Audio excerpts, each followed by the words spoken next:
नमस्कार दोस्तों। पहलगाम हमले से जिस तरह की और कहानियां सामने आ रही हैं, जो वक्तव्य सामने आ रहे हैं, वो रोंगटे खड़े कर दे रहे हैं। और उसी के साथ साथ हम ऐसे भी अपने हीरोज से मिल रहे हैं जिन्होंने खुद की जान की परवाह ना करते हुए अपने पर्यटकों की जान की हिफाजत की, उनके बच्चों को बचाया और ऐसे शब्द तक कह दिए कि अगर ये गोली लगेगी तो पहले मुझे लगेगी। ऐसे ही एक शख्स मेरे साथ इस वक्त मौजूद है, नजाकत शाह। नजाकत शाह इस वक्त हमारे साथ कश्मीर से जुड़ रहे हैं। और ये वही नजाकत है जो आपने पढ़ा होगा कई सारी खबरों में। बीजेपी के नेता हैं छत्तीसगढ़ के, दो नेता थे जिनके बच्चों को पहले वो हंस खेलकर उनको घुमा रहे थे, उनके वीडियो भी जारी किए गए हैं। पूरे परिवार ने उनका शुक्रिया अदा किया है और कहा है ताउम्र हम नहीं भूल पाएंगे इस एहसान को। वो क्या हुआ उस वक्त उनके साथ, क्या देखा उन्होंने, कैसे उन्होंने बच्चों की ही सिर्फ जान नहीं बचाई बल्कि जितने और लोग जमीन पर डरकर लेटे हुए थे, पड़े हुए थे, अपनी जान की परवाह ना करते हुए वापस आए, उनको बचाया। मैं यहाँ पर इस वक्त नजाकत जी से ही पूछना चाहती हूँ। नजाकत जी, बहुत बहुत स्वागत है आपका। नजाकत जी जी, जी। आपसे मैं जानना चाहती हूँ वो पल जब ये सब कुछ हुआ, उससे ठीक पहले क्या हो रहा था, कैसा था सब कुछ और अचानक कैसे बदल गया? जब हम वहां पहुंचे 12:30 बजे, तो हम गार्डन में टिकट लेके गए अंदर। तो अंदर में कुछ मतलब जिप लाइन है और भी कुछ गेम्स हैं। हमारे साथ फोटोग्राफर भी थे दो चार पहलगाम के। तो हमारे जो गेस्ट थे वो रील्स बना रहे थे, अरे मतलब वो जिप लाइन पे मतलब जा रहे थे। था कि हम मतलब एंजॉय कर रहे थे वहां पे। वो जो हमारे कस्टमर थे बहुत अच्छे से मतलब खेल रहे थे, अच्छे से एंजॉय कर रहे थे। तो उसी दौरान मतलब मैं उनके पास गया, मैंने बोला भैया दूसरे पॉइंट पे भी जाना है। जो हमारे साथ अग्रवाल जी थे और मतलब सुभाष जैन थे और कुलदीप पस्तावा थे और हैप्पी बदावन थे, ये चार फैमिलियां थी हमारे साथ। और इनके पास में गया, मैंने बोला हमको ABC 3 पॉइंट और भी करने हैं, तो आप जल्दी करिए। तो इसी दौरान जब मैं उनके साथ बात ही कर रहा था, एक दो फायर हुए पहले। तो उसने मुझे पूछा, बोला ये क्या फायर हुए? तो मुझे अंदाजा नहीं था कि ये फायरिंग हो रही है। मैंने उसको बोला ये शायद पटाखे फोड़ रहे हैं बच्चे। उसी दौरान मतलब वो फायरिंग जब तेजी से मतलब बड़ी फायरिंग ग्राउंड की तरफ बढ़ी, तो वहां पे वही मंजर था सारा, मतलब चीख पुकार रहे थे सारे लोग। मतलब जो टूरिस्ट हैं डर गए थे, गाइड्स भी, जो फोटोग्राफर है वो भी डर गए थे। तो मुझे यही लग रहा था कि हमारे सामने मौत है। तो जब वो जो लकी भैया हैं उन्होंने मुझे बोला कि नजाकत मेरे बच्चे की जान आपने बचानी है। वो लकी भैया ने मुझे बोला कि मेरे बच्चे की जान बचाना। मैंने उसको बोला मैंने आपके बच्चे की नहीं, पूरे मतलब आप मतलब पूरे परिवारों को मैं बचाऊंगा यहाँ से। और मतलब अपने या उनको मतलब मैंने उनको बोला कि मतलब बेफिक्र रहें। मतलब हम लोग मतलब ये मेहमान नवाजी में माने जाते हैं। अगर आपकी जान बचाते बचाते मेरी जान चले जाए, मुझे कोई परवाह नहीं है। तो फिर वहां से मैंने उनको निकाला और उनके बच्चे को मैंने उठाया गोद में, और जो दूसरे भैया थे उसकी बेटी को मैंने पीछे उठाया और लकी भैया का हाथ पकड़ा मैंने। और उनको मतलब मैं लेके पीछे के रास्ते से भागते भागते 8 किलोमीटर 10 किलोमीटर में गाड़ी के पास पहुंचा। और जब मैं गाड़ी के पास पहुंचा, जब मैंने उनको गाड़ी में बिठाया, और उसके बाद मुझे पता चला कि बदकिस्मती से हमारे दो कस्टमर पीछे रह गए हैं, जो लकी भैया की वाइफ थी और अग्रवाल जी की वाइफ। फिर मैं दोबारा और को मतलब लेके आया। फिर मैं होटल पे पहुंचा। उन लोगों ने बोला हम यहाँ नहीं रुकेंगे, हम श्रीनगर। फिर उनके था, दो इनोवा थी हमारे साथ। और श्रीनगर में मुझे बहुत मतलब लेट पता चला, जो हमारे आदिल हुसैन शाह हैं में शहीद हो गए। जो मामे के लड़के थे, हमारे ब्रदर, कजिन ब्रदर थे, वो नहीं रहे। तो ये मतलब उस टाइम हमने यही सोचा कि मतलब इनको सेफ बचाना है। अगर हमारी जान भी चले जाए कोई टेंशन नहीं है, कोई परवाह नहीं है, लेकिन इनको सेफ पहुंचाना है अपने घरों तक।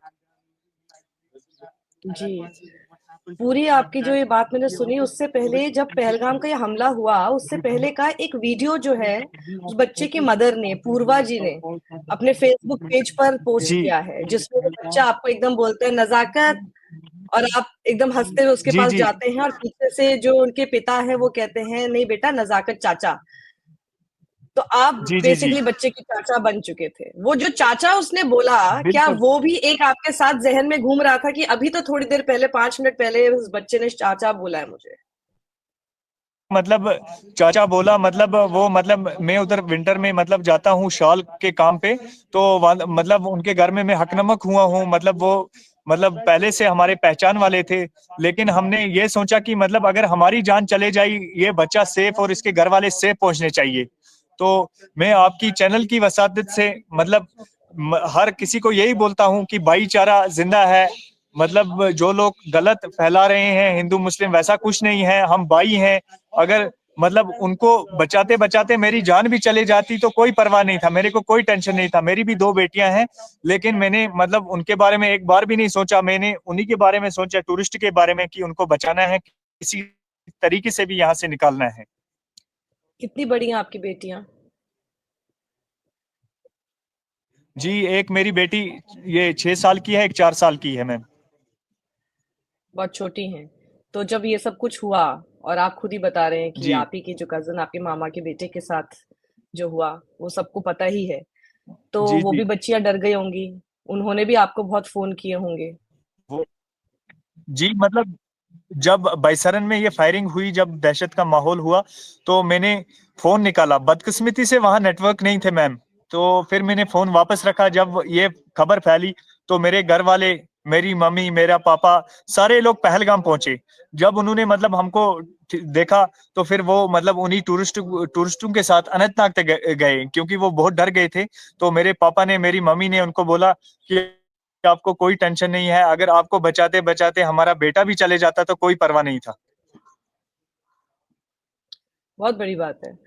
मैं आपसे एक और बात समझना चाहती हूँ कि जब वो बच्चे आपके साथ थे, तो उस वक़्त क्या उनके पेरेंट्स जो है वो थोड़ा-सा दूर थे, या फिर वो गोलियों की आवाज़ सुन के थोड़ा-सा अलग दिशा में भाग गए? उस वक़्त समझ नहीं आया गहमा-गहमी में कि कौन किधर है, और इस वज़ह से बच्चे आपके पास रह गए। उन्होंने आपको ये बात कैसे और कैसे बोली कि बच्चों को बचाना?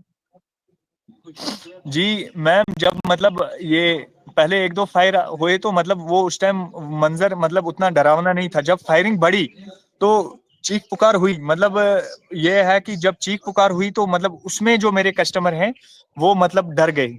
उन्होंने बोला कि अगर मतलब हम यहाँ से सेफ नहीं गए तो हमारे बच्चे कम से कम वहां पहुंचने चाहिए, आपकी जवाबदारी है।